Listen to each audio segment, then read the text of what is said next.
Good evening, everybody. My name is Anshul. I'm the general manager of the hotel, and I'd like to extend a very warm welcome to all of you. Thank you so much. I know we've got a little bit delayed, but without any more delay, I just wanted to call the two most eminent ladies of our country, Miss Barkha Dutt and also Miss Shaw, to come on the stage and release the book. Thank you so much.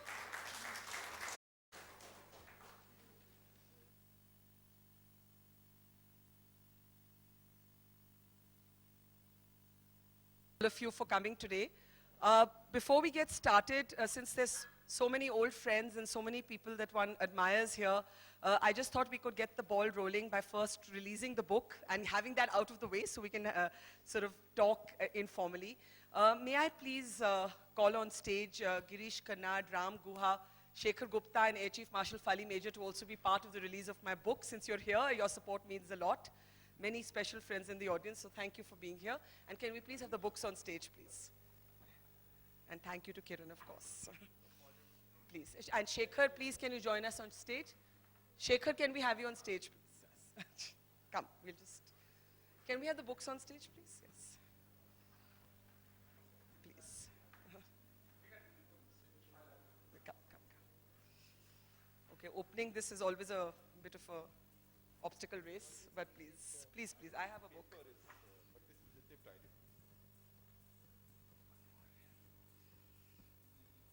Yes, please. Just such a waste of paper.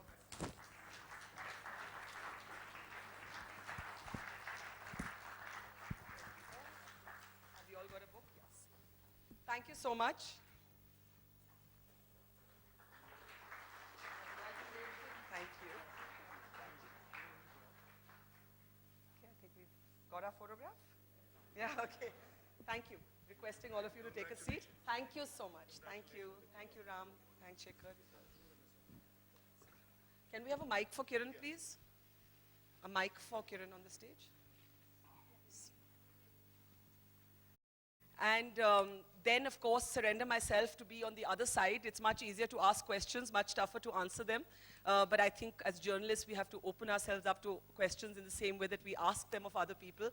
So this is just a small excerpt that I'm reading from my chapter on politics. I do hope that those of you who have not read this book will go through it. It has been a labor of love for me and the toughest thing I've done, because being a television person, it was very tough to move away from the here and now and learn how to be reflective and analytical and not be consumed by the immediacy.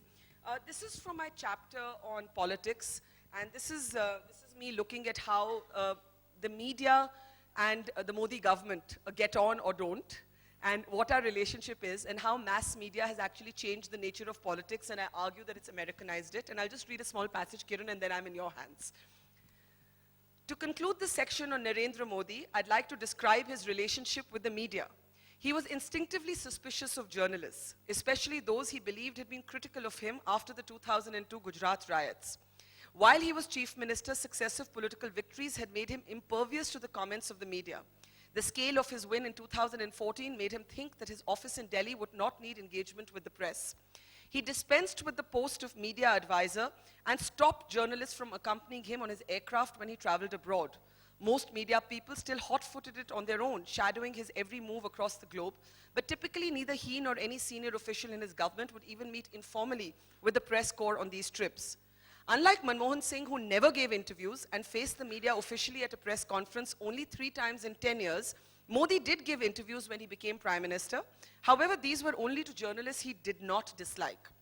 At first, when Modi was still CM, I would follow him on the campaign trail just as I would any other politician. As his Rath crisscrossed its way across the state, reporters would hop on for small stretches of the ride where he would give them short interviews. As a professional, it was my job to try and get an interview as well, and so I did. Until I discovered that while Modi would talk to even local stringers in the interior villages of Gujarat, he would not talk to me. Over the years, I came to believe that while Modi may have disliked some of us, more than any personal antipathy, he rather enjoyed the idea of doing battle with whichever media person he had designated as an antagonist. Just as he battled his foes in politics, so did he fight his enemies in the media. He seemed to relish a good scrap, and even better, a victory. The othering of the media, or at least sections of it, was part of this. Modi, who felt the English language media had vilified him during the riots, did not forget who said what. and now he believed the tables had turned. I only had one brief conversation with Narendra Modi before he became Prime Minister, and that was at the Chennai wedding of the son of my friend Shobna Bhartiya, the well-liked owner of the Hindustan Times. Bhartiya's son was getting married to the daughter of Mukesh and Anil Ambani's sister, and therefore there were several politicians, film stars, and businessmen in attendance. I moved aside as I saw Modi arriving, not wanting any awkwardness at the table. In the course of the evening, I saw well-known lawyer Ryan Karanjiwala and admin Sohail Seth at the same table as the man who would be Prime Minister. They waved to me to join them. Modi was polite. We made some small talk. I even managed a half joke about how I thought he would not wish to talk to me. He half joked back saying he had no intention of giving me an interview, but talking was just fine. Later, after he became Prime Minister, Modi began to meet groups of journalists at dinners organized at Arun Jaitley's residence. The only two people I knew who were not invited to meet him were my former NDTV colleague Rajdeep Sardesai, who had fronted the coverage of the Gujarat riots, and myself. Yet, for all the antipathy he displayed towards some journalists, Modi was easily the most media-savvy politician India had ever seen. He was also the one whose deeply felt dislike for the media would express itself in phrases like news traders, which he coined while in the opposition, and bazaru, which he used while canvassing for the Delhi state elections. His relationship with the media aside, there was no question that Modi was a brilliant communicator. He was also a successful practitioner of a new kind of politics that the rest of the political class was still trying to play catch up with. You could call it the modification or the modification of Indian politics, or perhaps more accurately, the Americanization of our democracy.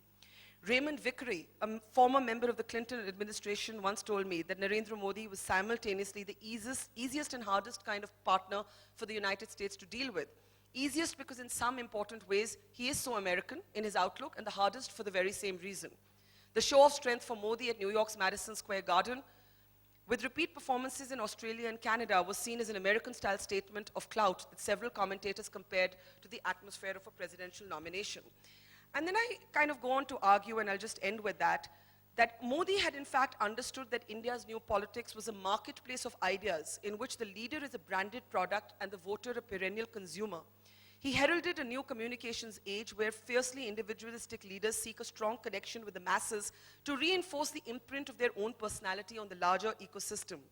It's what Bernard Mannin, professor of politics at New York University, has called audience democracy, in describing a new kind of representative government where politics is mediated by the mass media and the electorate responds to the terms that have been presented on the political stage. And I just end basically by also looking at Rahul Gandhi's completely ineffectual understanding of the communications age, and Arvind Kejriwal with a rather more masterful understanding but still being a work in progress. So it's very much, I believe, that the Americanization of politics has been accompanied by the Americanization of media. We have a much more polarized discourse than ever before, even in the public domain. We're all expected to take sides, and for free thinkers that I hope to be, and I hope I am, there is overwhelming pressure for those of us in our industry, not from politicians, but actually from the public at large, for us to take ideological sides, and it's a very strange environment actually, but an interesting environment to be functioning in. So that was just a small passage, and now I'm in your hands, Kiran. Thank you.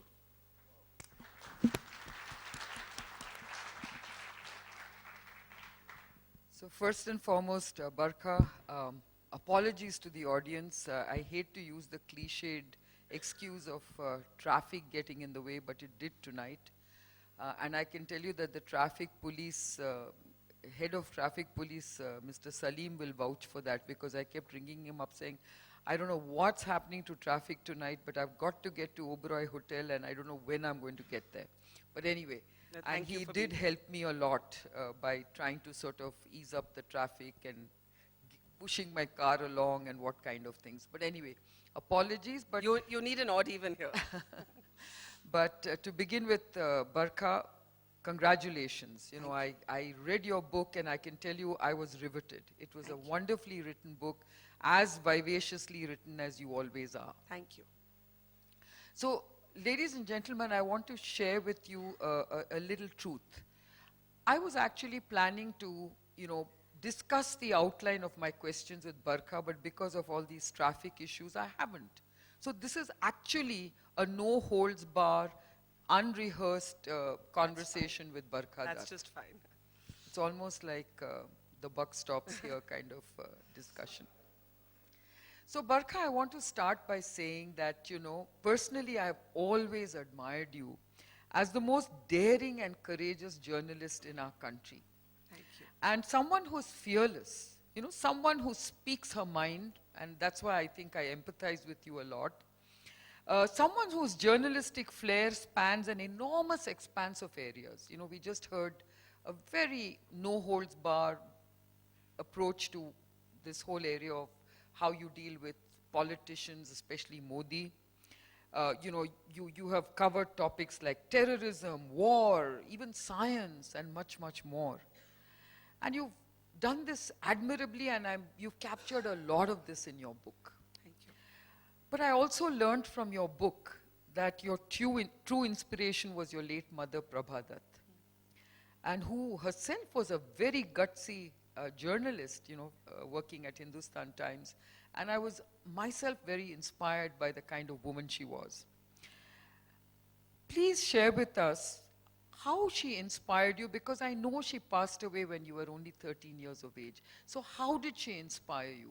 Because I think mothers play a very important part in our lives. I mean, my own mother is a great inspiration for me. She's also a very strong woman. But I just want to know from you, if you are prepared to share, Of course. how and why your mother inspired you so much. Well, I think it's, Kiran, thank you for your generous words. I think it's only when I was much older that I actually understood how privileged I had been in terms of the freedom I've always enjoyed. And you know, a lot of my thoughts about gender, about personal freedom, about liberty, I think came from essentially having a very, very strong female role model at home. And this cannot be stressed enough. I think as children, our dinner table conversations were deeply political. They were always about the news. Although I was very young when my mother died, and my younger sister even younger, we actually grew up watching her battle all kinds of things. You know, we grew up with stories of how when she first went to apply for a job at the Hindustan Times, the editor said that women are only allowed to cover flower shows. She was 19 years old, and she went to apply for a job, and this is actually what she was told. And she somehow fought her way in and, you know, rose to become the head of the bureau there, and became a sort of hard-as-nails investigative journalist.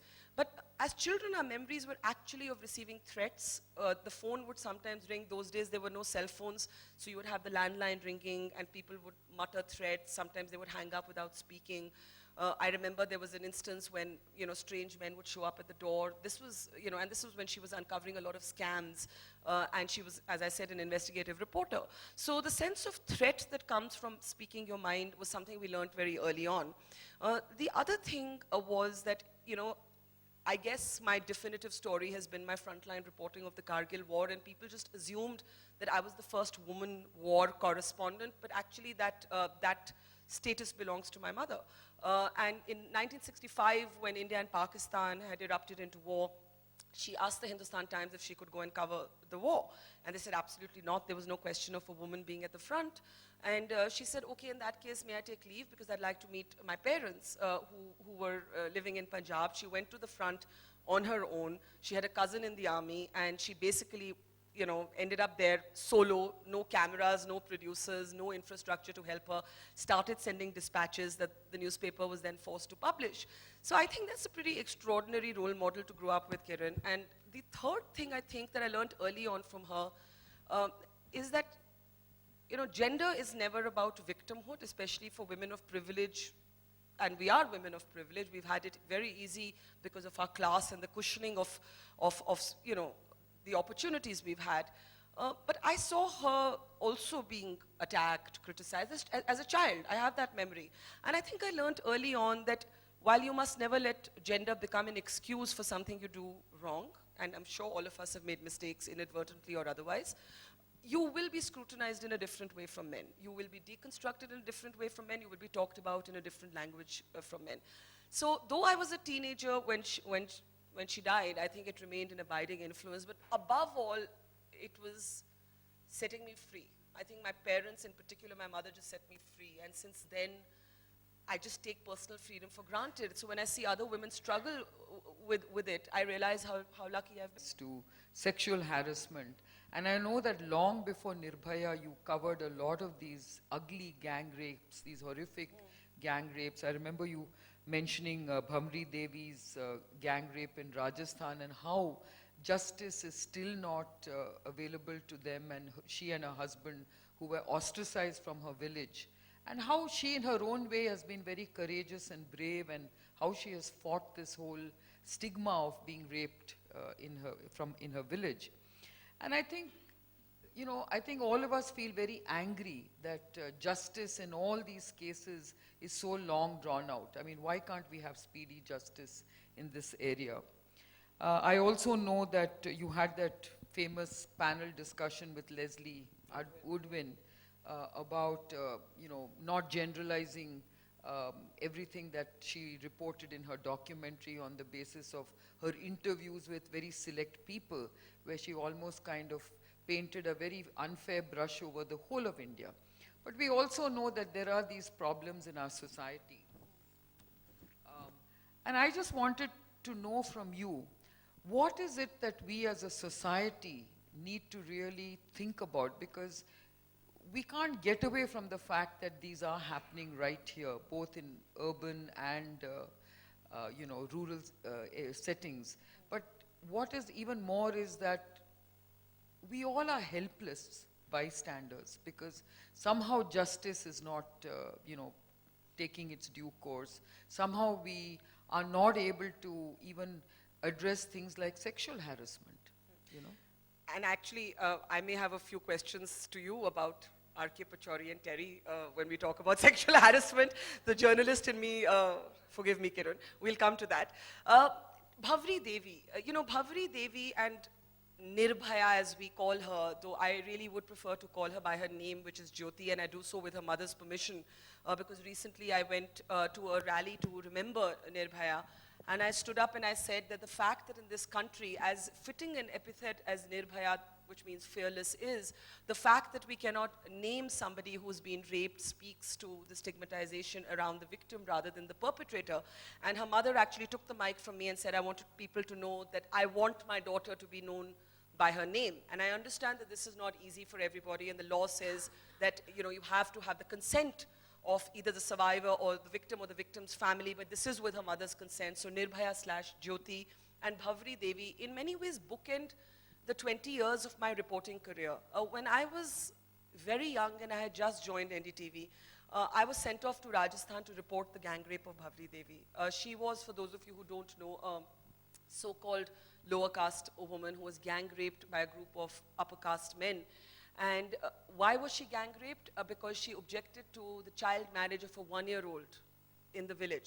She was part of a women's welfare program where she used to campaign to stop child marriages. And a 1-year-old child had been married, and the father of that child was one of the rapists. And what is really ironic is that the High Court of Rajasthan actually acquitted the rapists because they said that upper caste men would not rape a lower caste woman.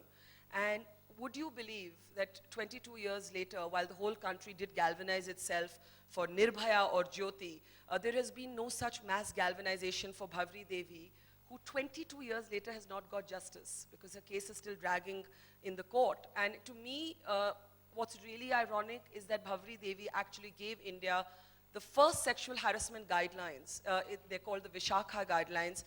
It was the first time that her case led to then alive Justice J.S. Verma actually framing what we know as the Vishakha guidelines, which are the guidelines that all of us use at work, which have felled some of our biggest names recently, from R.K. Pachauri to Tarun Tejpal. It is thanks to Bhavri Devi that those guidelines exist, but Bhavri's own case, Kiran, still awaits justice. And I think it also speaks to, while I do understand that there are some moments in a country's history that galvanize the country like never before, and certainly Nirbhaya was one of them, and it was a watershed moment. It was an inflection point in the gender debate. I think it finally pushed gender to the front pages and the lead stories, rather than being women's stories that were in the inside pages and on the margins. I do feel that it also reflects a class bias that we're all guilty of, that I would include myself in. Because the fact of the matter is that women, Dalit women, women in villages, women in conflict zones, who deal with sexual violence do not get that kind of attention. And the fact that justice moves so swiftly on Nirbhaya is wonderful. But I do keep thinking of Bhavri Devi, whom I first interviewed as a very, very young reporter, Kiran. And you spoke of things taking so long, and you've never spoken about this, but to me, the fact that R.K. Pachauri was actually promoted, though a second woman has now come out and said that he sexually harassed her. Kiran, you were on that governing council, you resigned on principle, but people are wondering, there's such influential, enlightened people on that board, some of our biggest corporate names. Why was the governing council so reluctant, if I may, for just a moment throw that question back at you, because we are talking about gender. Why was it so difficult to take a decision against him? Why was he promoted? What were the conversations, if you can share, that took place at this governing council? Well, I don't want to sort of overstep my role as a former governing council member, because this matter, as they say, is sub judice. But I would like to share some of the things that went into my taking that decision of stepping down. So to begin with, I think you all know that there was this very strong allegation by one of the Terry employees against R.K. Pachauri, and the ICC actually ruled in favor of this lady. And despite that, he managed to get a court order to stay that particular finding. And that's when I got very concerned. I said, what's happening in Terry? I'm not very comfortable with what's happening. And at that point in time, I actually said to the governing council, I said, look, I think as responsible people, I think we should ask him to step down until he clears his name. Because, if the case is in court, I think it's only right for him to step down. In fact, in the best interests of the organization and in his own interests. I mean, if I were in Pachauri's shoes and if I felt that I was being wrongly victimized, I would have stepped down and cleared my name. But on the contrary, he did not choose to do that. And then all the governing council members told me, no, we are following judicial process. It has to go through a certain process. But he was promoted. No, that was a little later. That was a little later, but that was long after I stepped down. But even at that time, on principle, I said, look, I don't think it's correct. Because I said, look, if you people can't take a decision on just asking him to, whatever, now they've asked him to go on leave. But I said, if we can't ask Pachauri to step down and take time off before this judgment is actually finally made on him, I think we are failing as governing council members. So when they said, no, we are just waiting, we've now appointed Ajay Mathur as the new director to take over from Pachauri, and he's just having to sort of give up his former role and then he will take over immediately. I said, so are you trying to tell me that when he takes over that Pachauri will then have to step down? And they said, well, that's the intention. But then I saw that that was not the intention. And at that point in time, I made it very clear that, look, I don't think I'm comfortable with the way the decisions are being taken. And I stepped down. I resigned.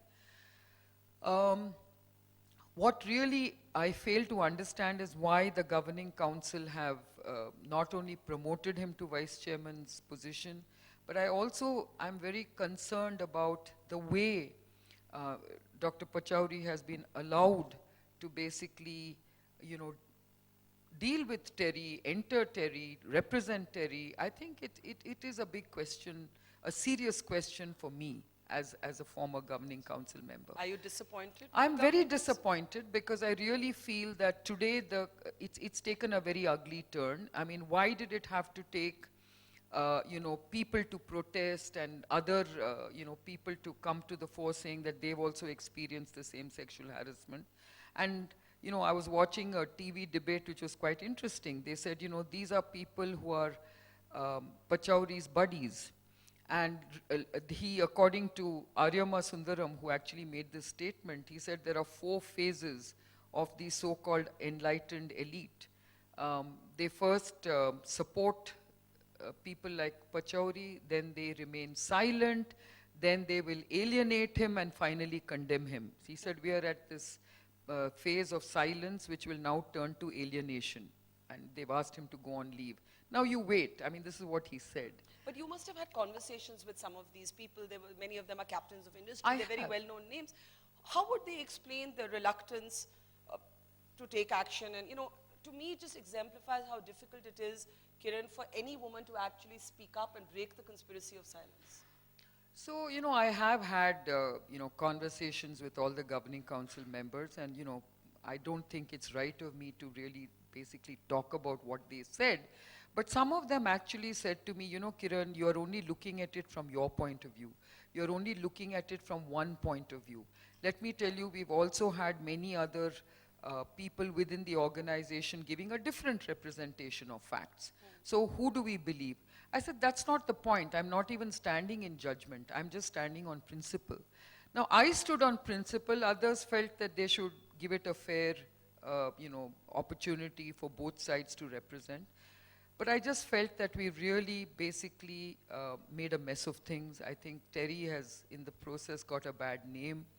And I think Pachauri should have had the humility and the dignity of really stepping down at much, much earlier And on. the governing council should And have the had the leadership to ask him to go. and the governing council should have had the authority and the leadership to ask him tough questions. So let me now turn to your role as a journalist, Barkha. There is a general sense in our country that media is not quite as free and fair as we want them to be. And there is too much business and political influence in media houses. There is, of course, a lot of people know that large corporates now control media houses, political parties control media houses. And as a result of this, we are all getting used to the term paid news, censored news, doctored news. And in fact, a good way of basically giving you that example is by using the example of Arvind Kejriwal. You mentioned Arvind Kejriwal while you were talking about, that The chapter you read. media-driven politics, yeah. Now, Arvind Kejriwal was someone who was built up by the media and then almost kind of brought down by the media. And it's very interesting. I recently met Arvind Kejriwal when he was here at Jindal undergoing his periodic treatment. And I actually accosted him with the words that, I'm far away from Delhi, but from what I hear on media, you're not exactly living up to your election promises. You are seen as an activist chief minister, stoking controversies and conflicts with the center, the police, the municipality, the government doctors. And basically the feeling we get is you're neglecting development and all that you promised to do for the people of Delhi. I guess the only thing that has worked in a very positive way is the odd even experiment. And I said, as far as I'm concerned, that's the only great thing I think you've done and achieved as a chief minister thus far. So what is it you have to say? I actually accosted him with these words. And to me, he said, Kiranji, that's what media wants you to hear. That's what media wants you to think. Let me share with you what I've done. And then he went on to tell me that he had completed 3 flyovers that he had sort of inherited from Sheila Dikshit days. He has saved money on those flyovers and he's used them to buy drugs and diagnostics which he will give free of cost at his government hospitals. He said he has broken the water mafia in Delhi. He says, despite the fact that I'm giving 20,000 liters of water to every household and everyone basically predicted disaster, I managed to make the Jal board profitable. He says, ask any Delhiite, their electricity bills have come down. I'm constructing neighborhood clinics because I feel that there are no primary care clinics in Delhi because he says the load is on government hospitals and I feel this way it will actually improve healthcare. He says I'm doing a lot for the government schools and so on and so forth. So he kept giving me this long list of things he has done for Delhi. And I must say I was very impressed with what he had to say. And today I was listening to the report card that was shared on many, many news channels of his 1-year term. Is Arvind Kejriwal right to think that media is wrongly portraying what he's doing, or what would you say to that? So many different questions in that, Kiran, and a very interesting conversation between you and Arvind. I will say to you that one of the things that journalists like myself are certainly going through is that every now and then we're accused of being biased for or against one or the other party. So, for example, I had recently tweeted that I was going to interview Arvind Kejriwal on his 1 year in government, which I'm going to do when I go back tomorrow. And if you have any questions, please send them for him. And I got a volley of abuse saying, oh, you're just Kejriwal's girl, you're a Kejriwal fan girl, how many times are you going to interview him, and so on. On the other hand, of course, there are people who will say, oh, you're a Congressee, you're soft on the Congress, you're soft on the Gandhis, etc. And it doesn't matter how many times you pillory the Gandhis, how many times you pillory Manmohan Singh, but you will still get that. And then, while the Sanghis and the Bhaks, as they're known on Twitter, the right wing will come after you every now and then. For the left, liberals, we are actually not strident enough in our criticism of Narendra Modi. So then we're told that, oh, the media is now just sold out. Look at the way you all cover his global trips. You've all become Modi fangirls and fanboys. So the media is in a, I can't speak for all of the media because some trends in the media do disturb me, but I would generally say that never before, 10 years ago, I don't think we went through this thing of, being asked to identify ourselves as one or the other. And in many ways, it reflects to me, when I read about Americanization of politics, when we travel to the United States of America, we know that MSNBC supports the Democrats. We know that Fox News supports the Republicans. And then there's CNN kind of hanging in the middle, trying to be centrist, but actually, by the way, doing worst in the ratings. So what I find is very strange and very claustrophobic is this sort of acute pressure to take sides, to identify yourselves as right or left, BJP, Congress, or AAP. I would want to be a free thinker. I would want to praise where praise is due. I would want to criticize where criticism is due. And therefore, I actually feel that the Aam Aadmi Party is a product of the media-driven age. The Aam Aadmi Party, when Arvind Kejriwal was a crusader against corruption, the mass coverage he got was certainly something that gave birth to a new political party. So while there may be some channels that are very stridently against him, I think overall I would not agree that all of the media is like that. That's point one. Point two, you spoke about how free is our media. So one of the things is that when you're in television, you always get, criticism is much more amplified because we're in your drawing rooms, you see us, you feel you know us, you all have opinions of us. But paid news is actually more a phenomenon of print, which nobody actually understands because it's much more prevalent in states. And if you talk to regional leaders, they will talk about how they really need the regional press and how regional press will not give you coverage till you give a certain amount of money to the local press. This is what I hear, this is what I read in the Election Commission reports on this as well. Finally, there is a revenue model problem with television news. In my years of journalism, political intimidation really only takes one form. They block access. So if they don't like you, they can't really do much about you, but they can block access to information. Not just access to interviews, but they can block access to information. Much more than that, there is the tyranny of the market. The fact of the matter is that television is expensive. Television is capital intensive, and there are only two models globally that I have seen that run television. One is state-owned, so the Kingdom of Qatar owns Al Jazeera, the BBC is run by license fees mandated by the British government, or it's business houses. And I haven't yet found a third model. So we are trapped by people who will put pressure on why don't you have better ratings. I think our channel is an exception, but yet there is pressure. There is pressure, and people will mock you and say, oh, look at so-and-so channel, it has the biggest eyeballs. But the fact is that is also sometimes the biggest eyeballs come from killing nuance and killing complexity and playing to the lowest common denominator and being populist. And one thing that I feel is dying in journalism is the capacity to be unpopular. I feel that it's very important for journalists to be willing to be disliked. And social media, because there's an immediate volley of feedback, has created this pressure to be liked. And perfectly good journalists that I know who may privately have a very different opinion don't want to deal with that abuse that comes to them online. So they're guarded, or they don't speak, or they modify their opinion, or they say what people would want to hear. And some of us are thick-skinned. I'm thick-skinned, I stick to my opinion. So for example, and I'd love to know what you think about it, you know, JNU, you must have followed, there were these anti-India and pro-Afzal Guru slogans raised, and that student has been arrested. And I actually tweeted against the grain of popular opinion on Twitter that while I thought the slogans were inflammatory and wrong, I thought the arrest, sending police into campus in hundreds, was just wrong.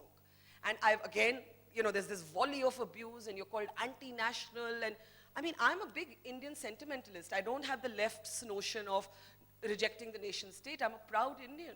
But why can I not, as a proud Indian journalist, also say that the government has overreacted and let the university and deal with indiscipline, or if this protest was illegal, do you really need the Home Minister to be prioritizing this? So why am I raising this? I'm raising this for the one trend that really disturbs me in the media is we are becoming reductionist, we are becoming less than intelligent, we are becoming less thoughtful, we are not reflective, and we are too scared, not of politicians, we are scared of losing the popularity battle. And we have to go back to saying it's okay if we are disliked, because we were not here to win a popularity contest. So you know, I think what you've said is very, very true. These are very, very bitter truths, but they are very, very important. And you know, I am going to talk about social media. I'm going to talk about a few more things. Of course, my own view on that JNU issue was that, at least what I heard of some of those people saying No, it was really disturbing. nasty It was things. It disturbing. was very disturbing.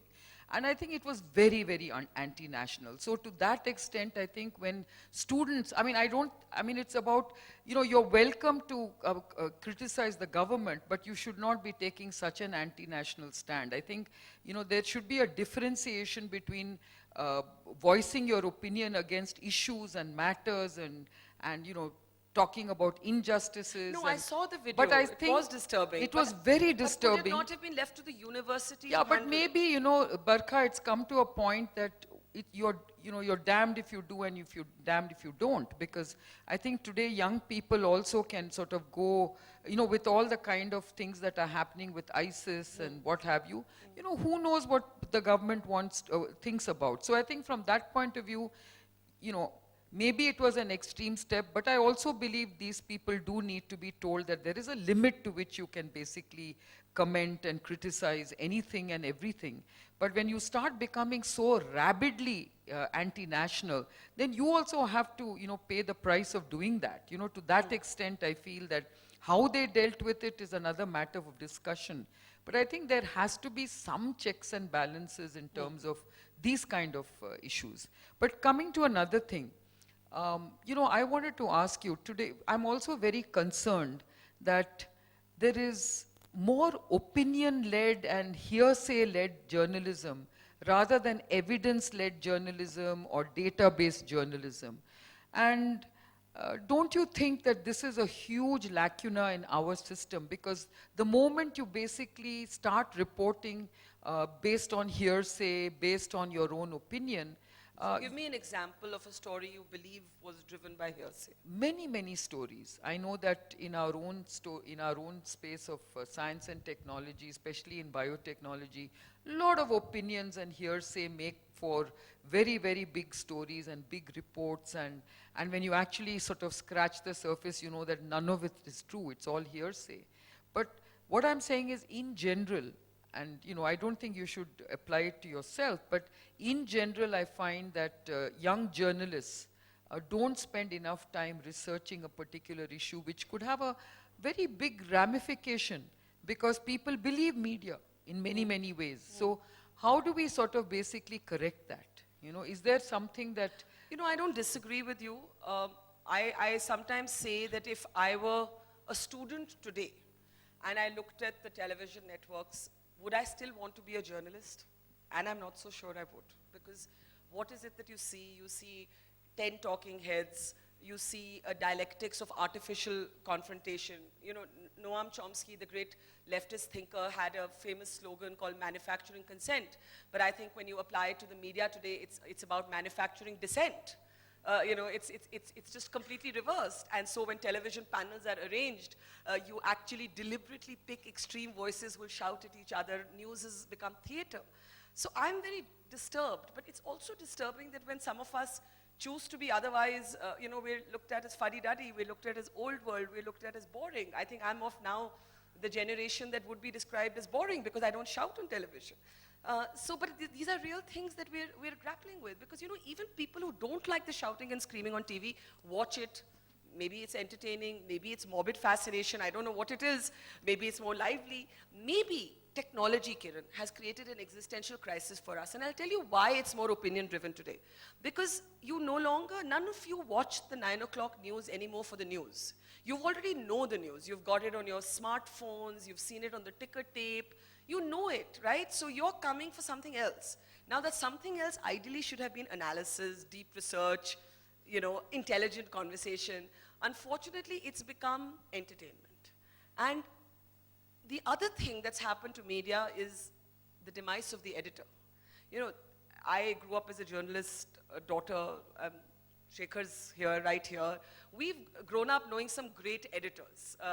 But today's newsrooms, actually the editor has become irrelevant. Today's newsrooms, even in the venerable print media, are actually run by marketing, by the marketing. And Times of India famously, which is the largest selling newspaper in this country, you sort of famously tom-tom the fact that it didn't really have sort of a visible editor.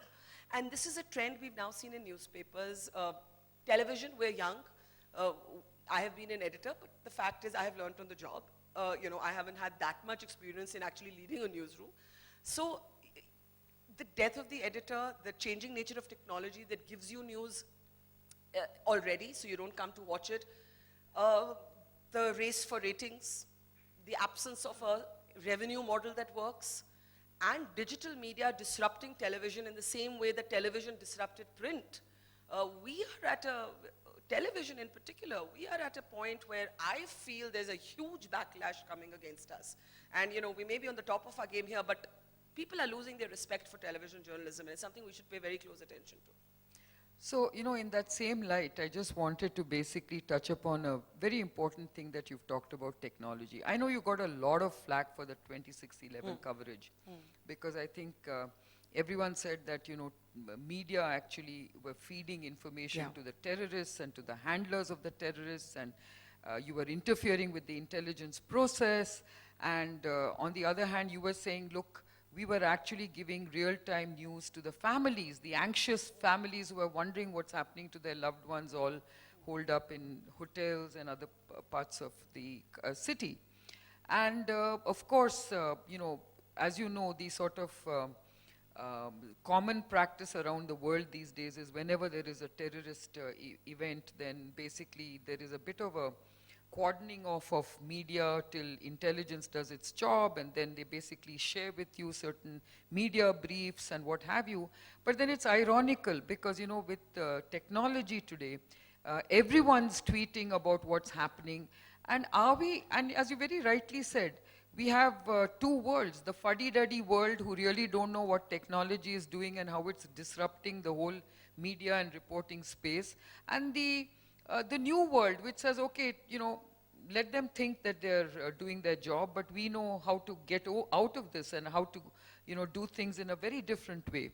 So how are you as a journalist, and as you very rightly said, online journalism, all this is disrupting the space that we know about. I know that there are a lot of people who still want to have the touch and look and feel of newspapers, but we all know that before too long there won't be newspapers, they will only be in museums. Or the newspapers will be online. No, I'm saying, reading them in what I mean is the physical newspaper is going to be an Yeah. object in museums before too long. That's what young people definitely already look at us that way. No, I already read online Yeah, only. So, yeah. So how are you basically evolving as a journalist, coping with all these barrage of technological disruptions? You're almost having to drink from a fire hose. So how are you dealing with all this? And what would you say to people who are saying, no, media must have this kind of Lakshman Rekha in terms of certain things? How would you respond to that? So let's talk about 26/11 first. That when we were transmitting live, that there were actually handlers in Pakistan who were monitoring this and able to distill that information and give it. Somehow you've made him into a Che Guevara, And yeah, and I wish I had the power to make you know, anyone into a Sheikh no, I Wahab. mean, like, you definitely influence opinion, Barkha. There's no doubt about that. You influence my opinion for sure. But that's again opinion-led. So the thing is, he's Che Guevara, but like, once Che Guevara didn't have any battles to fight, then he just became a pain in the butt. But that's one. And the other part is the Gestapo, I hope I'm not arrested for this, style of functioning of the social media that our present Prime Minister has. I feel there is a very little space for any type of criticism. They come down very swift and very fast on you. I don't know, are you soft peddling, sort of? See, you heard me say that these days we live in an environment where I have been on different mornings called soft on Arvind, soft on Modi, soft on Rahul. So to me that proves I'm soft on nobody, because you see you have to be an equal opportunity offender. It's okay to praise them sometimes when you agree with something they've done, any politician. You don't have to keep criticizing for the heck of it. But if the followers of every party believe that you are kind of against them, at some point or the other, obviously not all on the same day, sometimes the same story can lead to everybody feeling disenchanted. I think that is proof of independence. But I will say to you that Arvind Kejriwal, now let me give you a statistic, and I write this in my book. In the 2014 election, although he represented nobody but a new fledgling party, he got more media time on national television than the Congress did, right? And that's not because people are kind to him, it's because he was smarter at telling a good story. And that is my whole argument about this media-driven politics, that people have now started doing Modis on Modi. Even Rahul Gandhi, when he's trying to catch up now, is trying to create this dramatic media moment so that he gets into the news. As far as social media, I think social media has just become a vastly intolerant space. This word tolerance, we keep hearing it these days, and I was in Pakistan recently, and people said, oh, isn't religious intolerance increasing in your country? And I said, no, absolutely not. I don't believe religious intolerance is increasing in our country. I believe the intolerance that is increasing is the intolerance for another person's point of view. I agree. And you cannot have online mobs leading a dominant discourse and trolling anybody who refuses to side with the dominant discourse. But that, to me, is the really worrying aspect of our public domain. That's not connected to politics, it's not connected to religions. It's really connected to who we've become as people. Yeah. It's scary. It is scary. Yeah.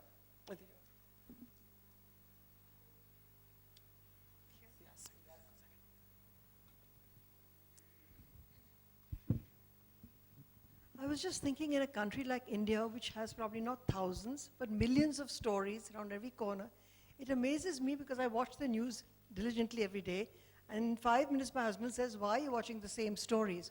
All the channels cover the same bits of news. I feel somebody is distributing these in the evening, and you say, okay, NDTV, you cover this, today I'll cover this, today I'll have a panel here, I will have. It's like there's some agreed thing. You have the same 6 stories in a country the size of India. How do you do it? I'm very intrigued. I wish it were, I actually half wish it were that orderly, but there is really no such arrangement. Yasmin, I think we suffer from two biases. We suffer from a geography bias. So anything that happens in Delhi, because most of the media is in Delhi, gets a lot more attention. We got panned, and rightly so, for the Chennai floods becoming a national story much later. Or, even stories out of Bangalore, they don't get the same amount of media attention. So we suffer from the bias of believing that what's happening in our immediate vicinity is somehow more important. And secondly, we suffer from a terrible class bias. It's almost reached a point, it's not deliberate, it's not conscious, but I've been around long enough to know that it exists, that there is a subliminal calculation in the minds of those of us who do primetime news that, oh my God, if I do this, nobody's going to be interested. If I try and do, like the other day I was doing a program on Jammu and Kashmir not having a government, and it's been 1 month, and to me this is a really important story, that 2 of our border states, Arunachal, where we have a conflict with China, and Jammu and Kashmir, where we have a conflict with Pakistan, are actually in states of political disrepair. To me, this is a really important story.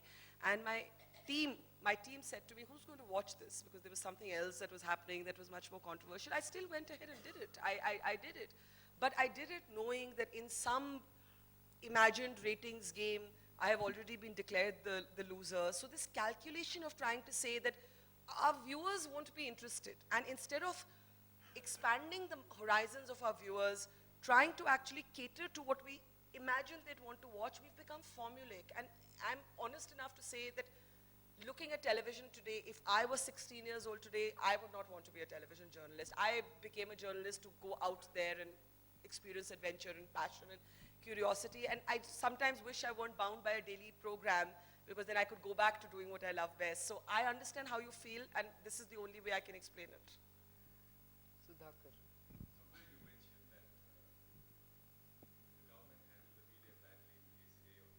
Yes.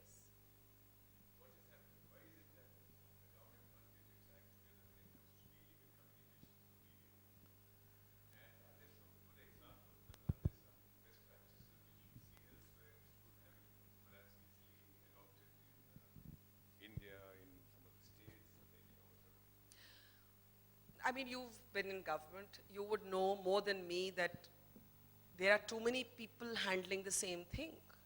There's absolutely no coordination between different wings of government. You know, even in Pathankot, while none of us reported this, we actually know that one of the things that happened was an argument over the chain of command. And, you know, who was going to lead it? Was it going to be the NSG? Was it going to be the Air Force? Was it going to be the Army? It was eventually the Army. It was eventually the Army. But it took a few hours before that got sorted out. Best practices, I think there is something to learn from in the West here, where that yellow ribbon, you know, I know we made mistakes in 26/11, but where are the security cordons when terror strikes happen? Why aren't we kept at a greater distance? It's extraordinary how close we can actually get to where action is taking place, along with the bhelpuri wala and the chaat wala and the candy floss wala. And I promise you that even in the Mumbai siege, they were there. And everything becomes a spectacle. So the best practice that you're first really looking for is the yellow ribbon. The yellow ribbon that you cannot cross. 2, swift, centralized, coordinated, one-point communication. Not multiple agencies briefing, which happened in 26/11. In Pathankot, I thought we learnt by day 2. By day 2, and I was in Pathankot, we had a coordinated briefing. Only one person was deputed to speak. The media totally fell in line. But the first 24 hours is absolute chaos. The third reason is I think our politicians and our bureaucrats are still getting used to the fact that things happen more swiftly than they are prepared for. Now, we understand that a terror encounter and information around it can't be tailored to the media age. You can't share hourly updates because we need them. But you know what? I'll tell you a secret of our trade. Just tell us something. Tell us anything. Even if you say there is no update yet, just talk to us. When silence becomes this veil over information, and you know, there's such a reluctance in governments to talk, to communicate. I don't know what it is. Is it fear? Is it mindset? We still don't have a political culture that is media oriented.